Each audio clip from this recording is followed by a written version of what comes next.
January 15, 2026. Roll call, please.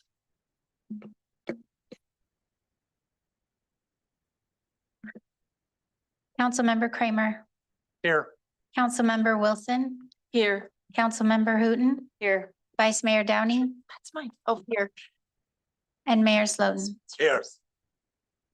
You all please stand for the pledge of allegiance. And Councilmember Hooton. Ready, begin. I pledge allegiance to the flag of the United States of America and to the republic which stands one nation under God, indivisible, with liberty and justice for all. You please will keep standing. Pastor Gravison, could you please do the invocation?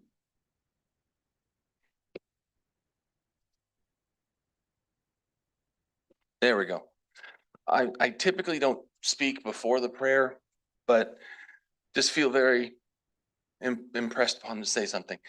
The shirt I'm wearing, it says "Be kind" on the front, but on the back it says "Everyone you meet is fighting a battle you know nothing about." And in the midst of this emergency that we have, that you all and all of us as a city are dealing with, this shirt promotes understanding. And everyone who has been affected, all the families have been affected by it, all the workers who are working tirelessly, you all who are dealing with it, everybody is already tired and under a great deal of stress, in addition to everything that they're already dealing with at home on a regular basis. So I just want to encourage everyone understanding and patience as we go forward. Let's pray. Dearest Lord, in the book of Matthew, you tell us, "Come to me, all who are weary and burdened, and I will give you rest." We come before you tonight as a city in need of your rest. Lord, we're still unsure of the extent of the damage caused by the sewer leak this week. As we go forward through this mess, we ask your blessing. Be with those who are facing uncertainty, who don't have clean water for their homes, and whose lives have been disrupted. Give them your peace and assurance of your presence. Let your grace and understanding prevail in their hearts and minds. We ask your blessing and protection on those who continue to work on the cleanup and the decontamination. Give them strength and wisdom as they deal with an accident of this scale. Finally, Father, we thank you for all those here who have chosen to serve in our city government and on these proceedings tonight. As ideas are shared, let there be understanding. Give all who are serving your insight as they go about the business of caring for Clearlake, and give them strength to lead and hearts to serve. And we ask in Jesus' name, amen. Thank you.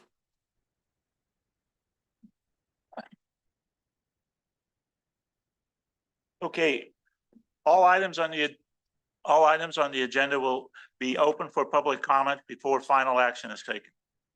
Citizens who wish to introduce written materials into the record at the public meeting on any item are requested to provide a copy of that material to the Administrative Service Director, City Clerk, sits right on the end over there, prior to the meeting date. So the material may be distributed to the City Council prior to the meeting. Speakers must restrict comments to the item as it appears on the agenda and stay within a 3-minute time limit.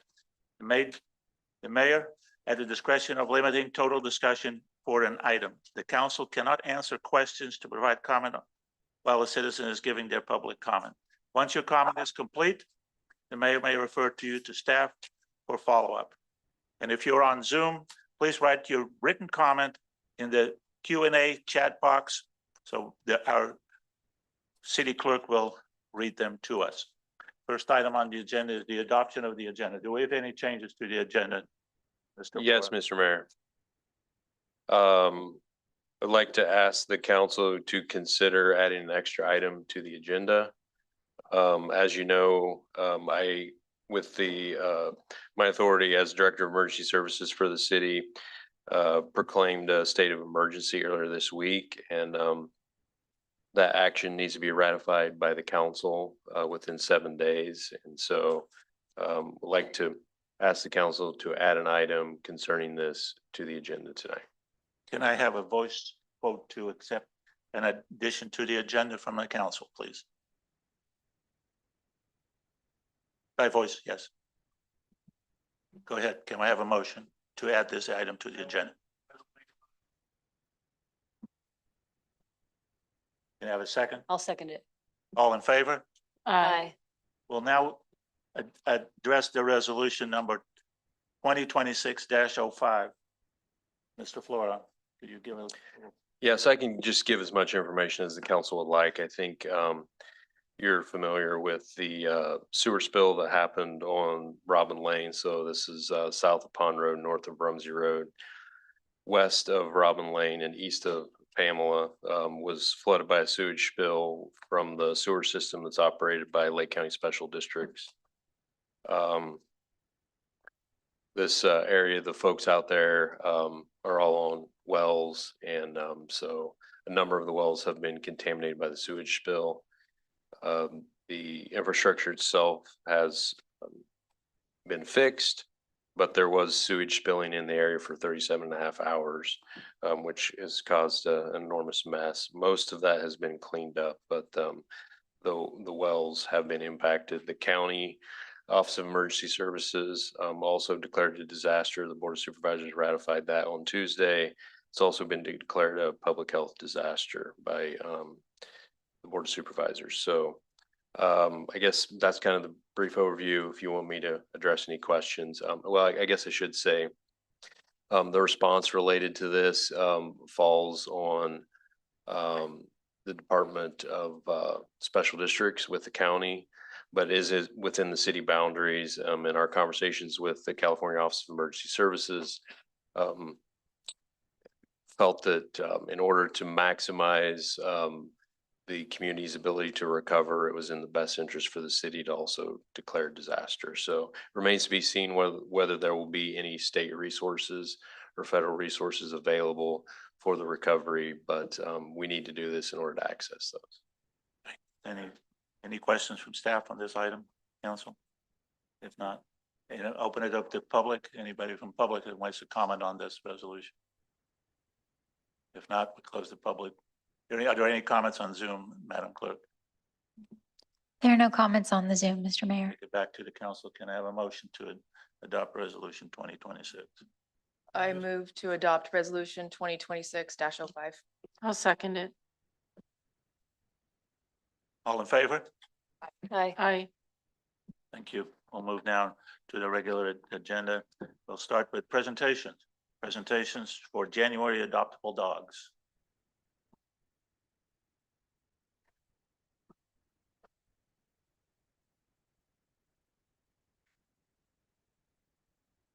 Mr. Mayor, council, intake throughout to the end of last year was 394 dogs, 334 came into the shelter, 51 to rescue were out. 334 left the shelter, 51 to rescue, 241 returned to owner, 39 adopted, and 3 euthanized with a 98.47 release rate. Currently, there are 102 dogs total in the shelter, being 78 adult dogs and 24 puppies. Over the holiday, there was several batches of puppies that were dropped off. That is the report. Thank you. Okay. Item number 2 of presentations, introduction of new canine officer, Chief Hobbs.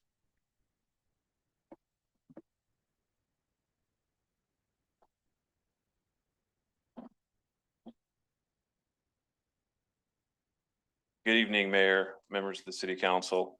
I'm happy to introduce our newest police canine team.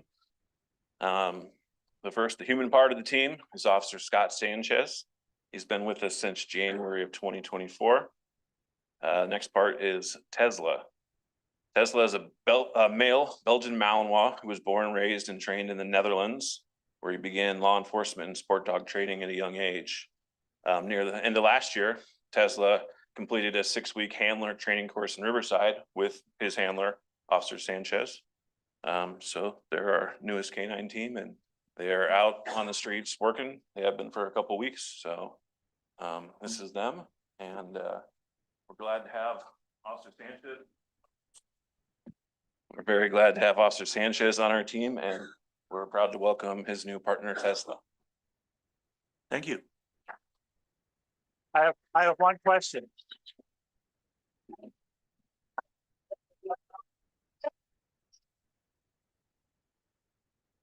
It's okay, it's okay, it's okay, okay.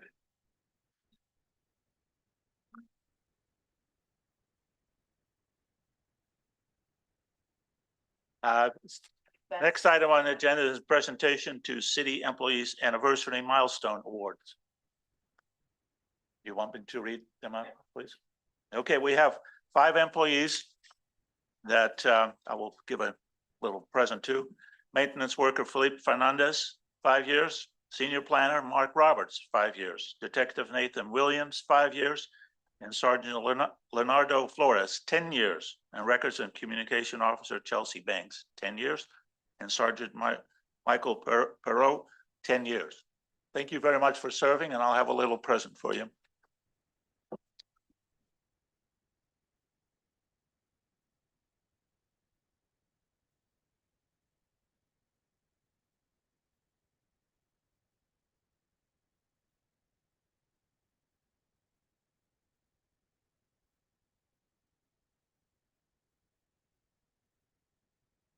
Thank you for your service here, sir. Thank you. Now, Mr. Williams. Flores.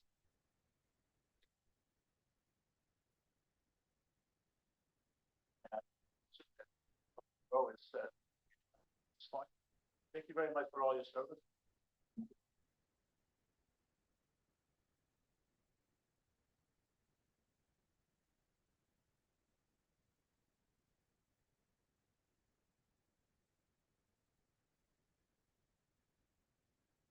I just have a little bit to add here for the members of the police department. Just want to say we're pleased to recognize them for their service to our community. And I just want to talk a little bit about each one of them briefly.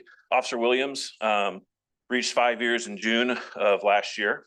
He's a United States Navy veteran and was recently selected for a detective assignment, which he'll be moving into within the next week or two. Sergeant Flores, he reached 10 years in May of last year. He served with an officer for 3 years and then has been a detective for the last 7 years. And he was recently promoted to sergeant, which you guys saw at the council meeting last month. Next, communications and records supervisor, Chelsea Banks. She reached 10 years last year. She has 7 years with the police department. She was a dispatcher and then 3 years ago was promoted to the dispatch supervisor. And she'd previously worked in City Hall for 3 years. Lastly was retired Sergeant Michael Peralt. He reached 10 years last year, shortly before he retired. And just want to thank each of them for their professionalism, the commitment, and the service they provide to our department and the community every day.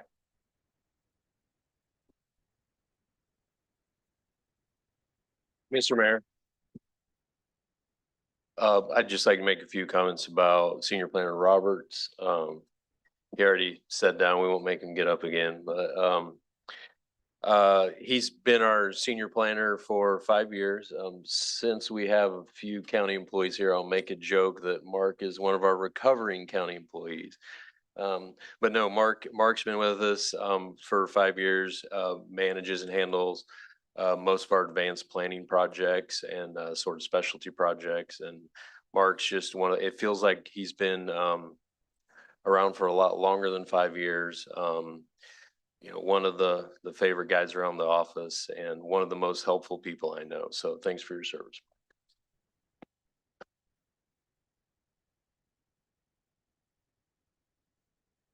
Yay. Go to item number 4 of presentations is proclamation declaring January 2026 as Human Trafficking Awareness Month, and I will read the proclamation. Designating the month of January 2026 as Human Trafficking Awareness Month in Lake County. Whereas human trafficking is a serious crime that affects people of all races, age, gender, and whereas human trafficking is a borderless crime against individuals that violate the most basic human rights and deprives victim of human dignity, denies freedom to 32 million people around the world. And whereas human trafficking is the fastest growing criminal industry globally, California ranks first among the states in number of potential reports of human trafficking. And whereas a serious form of human trafficking involves exploitation of children and youth for commercial sex acts, it's imperative that our young people and their families learn how to recognize risk and resist predators who use coercion and threats to manipulate children and young adults into sex and labor trafficking. And whereas Lake Family Resource Center is instrumental in leading the way in the county of Lake in addressing human trafficking by providing 24-hour hotline services and continuing support and advocacy and accompaniment to survivors. And whereas preventing human trafficking in Lake County includes active public and private efforts to help recognize and acknowledge existence, it's time to start the conversation, take appropriate action, and support one another to create a safer environment for all our citizens. Whereas, in a major collaboration effort to ensure student safety, the Rotary Clubs of Kelseyville, Lakeport, and Clearlake have joined forces with Lake County School Districts to launch a pilot protection initiative against sex trafficking and exploitation. And whereas, in a major collaboration, whereas recognizing that schools are the heart of the community, this partnership leverages the strength of both organizations. The Rotary Clubs have secured necessary funding and leadership to license the Poly Class Foundation, expert in social media safety. And whereas many organizations like the District Attorney Office, Sheriff Office, Lakeport Police Department, Clear Lake Police Department, and our 7 local Homo tribes and Lake Family Resource Center are committed to ending human trafficking in Lake County and provide essential crisis intervention and prevention services to all members for our community. Now, therefore, it be proclaimed that the month of January 2025 is designated Human Trafficking Awareness Month in the city of Clear Lake, and our community is urged to support the efforts of these agencies assisting victims of human trafficking, and urges all local government, school, businesses, and community members to be aware and report any suspicious activity to the local police department and help shine a light on trafficking. Dated this January 15, 2026, and signed by me, George Slotin Mayo. Are there any representative from Rotary or Lake County Resources here?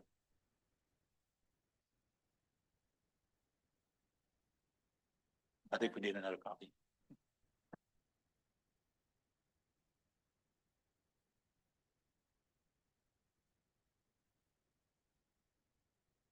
Hello, City Council. Good evening, everyone. Thank you for coming together today to mark the proclamation of Human Trafficking Awareness Month. This month is a time to reflect on the devastating effects of human trafficking and a reminder that human trafficking affects millions of people around the globe and right here in our own communities. It impacts people of all ages, genders, and backgrounds. Human trafficking is not just a statistic or a headline. It is modern-day slavery. It is people being exploited and robbed of their basic human rights, but we are not powerless against this injustice. Awareness leads to action. Each of us can make a difference in small but meaningful ways by learning the signs of trafficking, supporting organizations that help survivors rebuild their lives, being vigilant in our community, and speaking up when something doesn't seem right.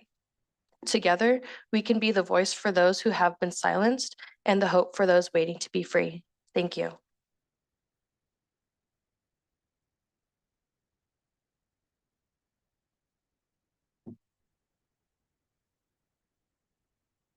I'm just so, I'm Zabdi Naria, the president for the Rotary Club of Clear Lake. I'm just so thankful that Rotary and a lot of other community members have rallied behind such an important cause. And for a long time, our Rotary clubs have been wanting to find something that we all feel very passionate about to work on together.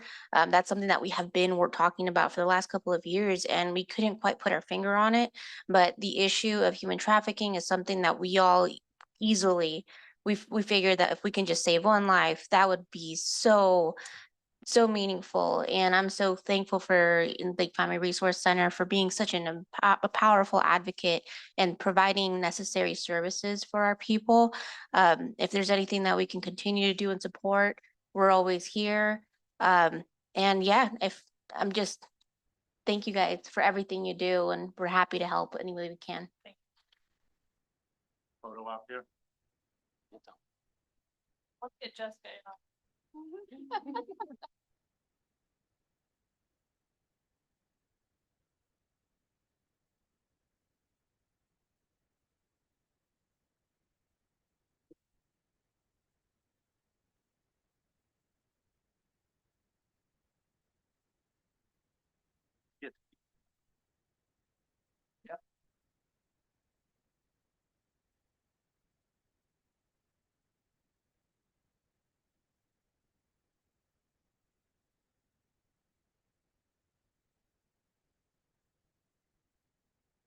Now we move on to public comment.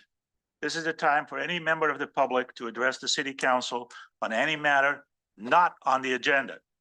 At this time, that it is within the subject matter of jurisdiction of the city. The Brown Act, with limited exception, does not allow council or staff to discuss issues brought forth under public comment. The council cannot take action on non-agenda items. Concerns may be referred to staff or placed on a future agenda. Please note that comments from the public will also be taken on each agenda item. The comments will be limited to 3 minutes per person. The council cannot answer questions or provide comment while citizens in giving their public comments. Once your comment is complete, the mayor may refer to you to staff or follow up.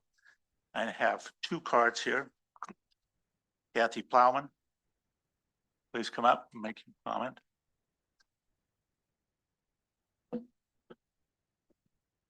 Be aware that this is on public comment, is not related to items that are on the agenda.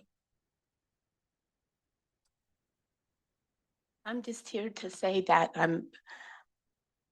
I want to talk about, and I don't know if it's on the agenda or not, about the animals at the shelter is on the agenda, so I should wait until, okay. Yes, sounds ma'am. good. Thank you. Patty Duke.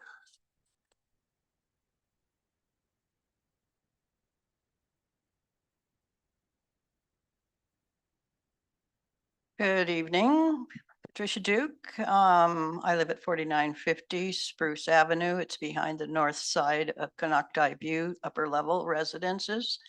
And I'm also a registered nurse. I've worked in 16 different hospitals. I've worked all units, all floors.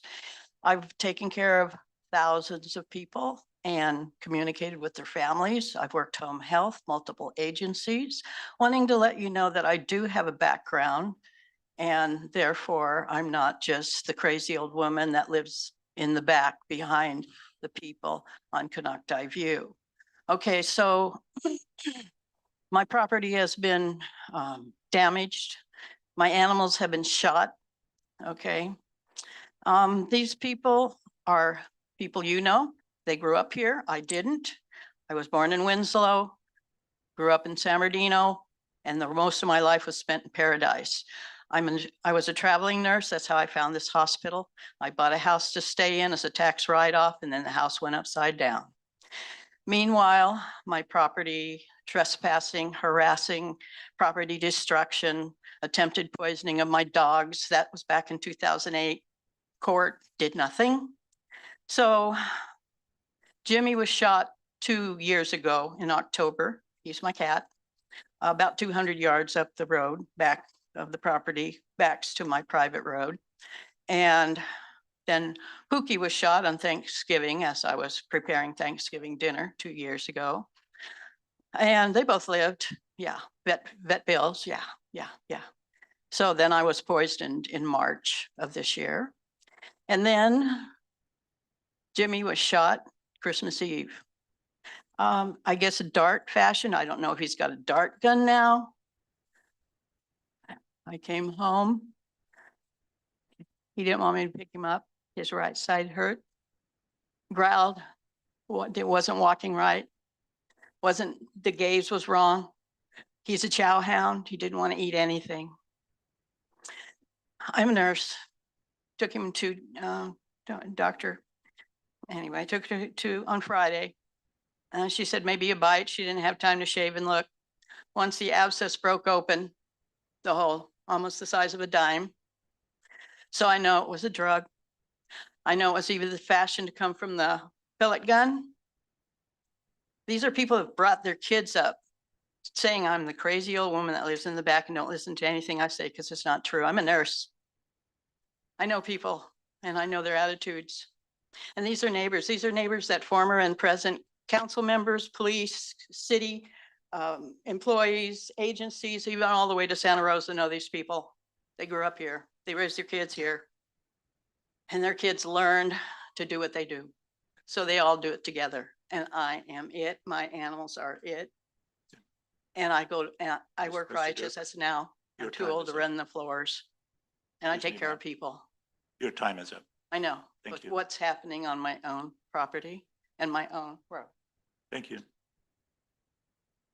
All right, is anybody else in the room wants to come up and speak? Please state your name and your residence. My name is Sterling. I don't know if you guys are having an update on the sewer spill on the agenda. No, we do not. We do not. Okay, cool. All right. So I am here to kind of ask questions and kind of see why the director of special districts was not here at the town hall meeting yesterday to address a major catastrophic spill. I do find it to be kind of weird that the agency that deals with this, they know it's a 16-inch main. They know exactly how many gallons per minute and gallons per second is flowing through that.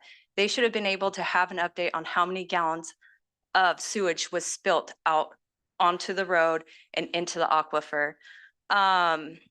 There's other things that should be questioned from city council about this.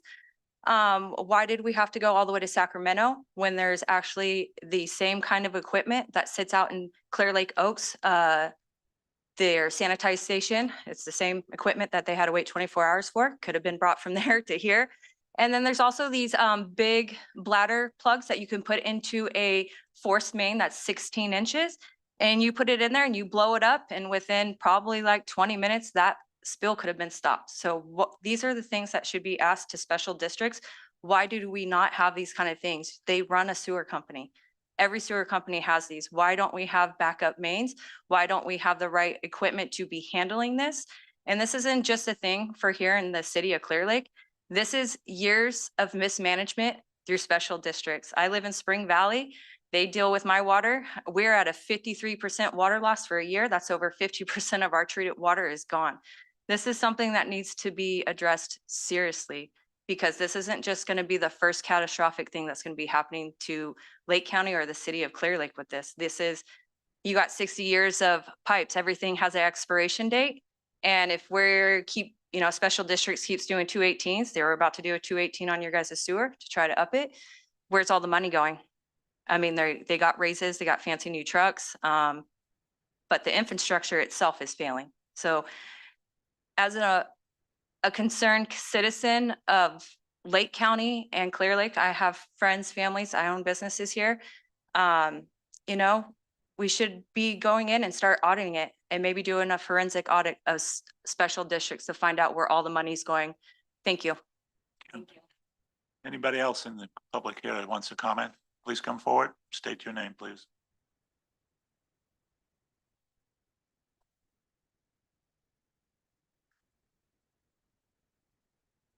Sandra Barnes, and I reside here in Clear Lake. I just had a few questions. How is the sewage spill affecting the schools? And what are we doing to help that out with the water? Those are questions that we should be asked of the district itself. We don't have any control over them. Okay, perfect. Thank you. Anybody on Zoom, any comments, public comment? Madam Clerk, There are no comments on the Zoom, Mr. Mayor. great.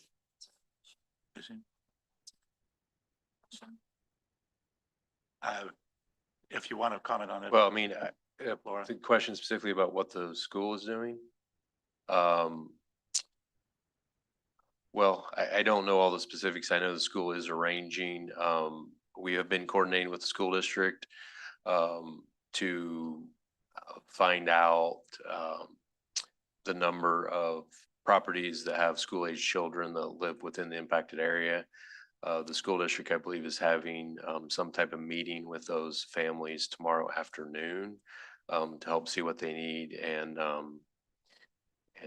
corral any resources that the school district may have available. Beyond that, I'm not sure. Just, again, reiterate that while this is in the city doesn't control any of the utilities. This particular utility is governed by the Lake County Board of Supervisors. So those questions would be most appropriately asked to the Lake County Board of Supervisors. Wait, if we have no further public comment, we move now to the consent calendar. No changes on the consent calendar? Can I have a motion to anybody in the public that wants to comment on this, on the consent agenda? If not, can I have a motion to approve the consent agenda? I'd like to make a motion to approve the consent agenda as presented. Okay, I have a second. I'll second it. We can vote on our portal. Except for you. You have a voice vote from Councilman Kramer. Would you record that, Madam Clerk, please? Aye. Okay. Motion passes with unanimous vote of the council. All right, we go into item number 10, discussion and consideration of resolution 2023-26-03, a resolution adopting the Lake County Climate Adaptation Plan. Mr. Laura. Yes, Director Turner, you can go ahead and come up. So this project, you had a presentation on that a few weeks ago. We have the team from the county here, our community development director and deputy director. Deputy administrator. And this was a project that was administered and coordinated through the county community development department. We worked with them. And so Ms. Turner is going to give an introduction to the item. Thank you. Mireya Turner, Community Development Director. I want to let you know we're excited to finally bring this finished product before you. The Climate Adaptation Plan has been a task in the local hazard mitigation plan for the county for a number of years. And we were finally able to secure grant funding to be able to accomplish it. We decided early on that since climate doesn't stop at the city limits, we'd make this a regional plan so that it could be of some use to both of the cities within the county. So we want to extend appreciation to Alan and to Mark Roberts for their participation in getting us the data that we needed in order to feed into what is now a regional climate adaptation plan. I will turn it over now to our Deputy Administrator, Shannon Walker-Smith, to get you started on the presentation. Thank you. Thank you for having us tonight to present the Climate Adaptation Plan. Melissa, if you could make Jacqueline a panelist, she's going to present. Just a couple of things before Jacqueline presents the highlights of this product for you. This product has been in about 2 years in the making. We've worked on it alongside the general plan updates and local area plan updates, and it's been an immense undertaking, but we have this plan ready for adoption. It was funded by an APGP grant through the Office of Land Use and Climate Innovation, so we thank them for their support for this project. And it has included extensive community engagement, including a 20-day public review period and 17 meetings through the months of September and October to collect feedback on this plan. So with that, I will turn it over to Jacqueline from PlaceWorks. Hey, Shannon. And I will go ahead and share my screen. Jacqueline, we cannot hear you, so give us just a sec.